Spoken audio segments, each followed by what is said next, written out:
Welcome to the highlights of the fiscal year 2019 October submission of the 5-year forecast. And remember, forecasting can be fun. Let's get started. The board works hard to balance the educational needs of the students with the finances of the district.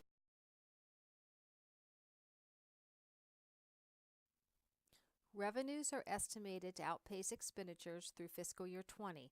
However, in fiscal year 21, estimates indicate that expenditures will begin to exceed revenues.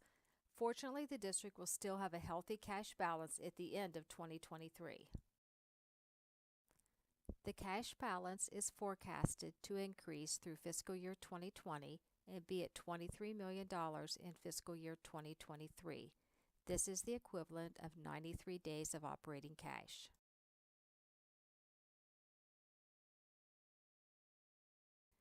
The district receives approximately half of its funding from state sources.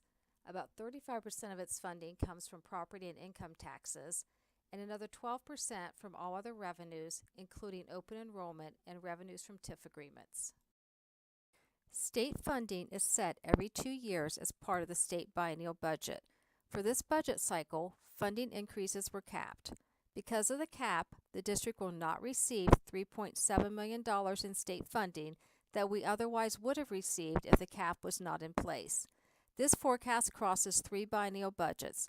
Because we don't know what our funding will be in the next 2 budget cycles, for purposes of forecasting, we are projecting state funding to remain flat through fiscal year 2023.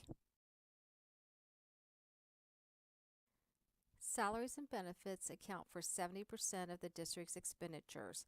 Purchase services make up 24%.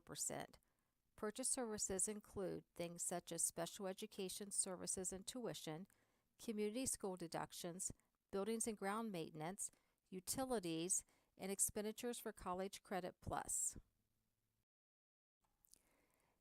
This forecast is based on several assumptions that may and likely will change over the next 5 years.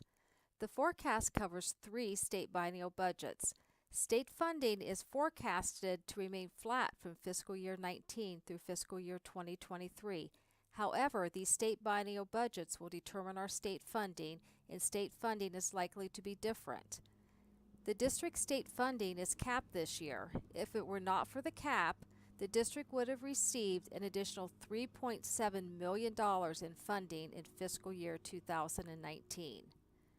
Salaries and benefits account for 70% of the fiscal year 19 operating budget. When ESC and GCA staff are included, staffing accounts for about 76% of the budget.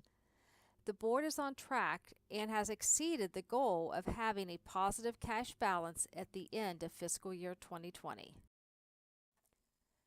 The district has worked hard to be a good steward of taxpayer dollars. Over the last several years, the district has set aside monies in other funds for future expenditures.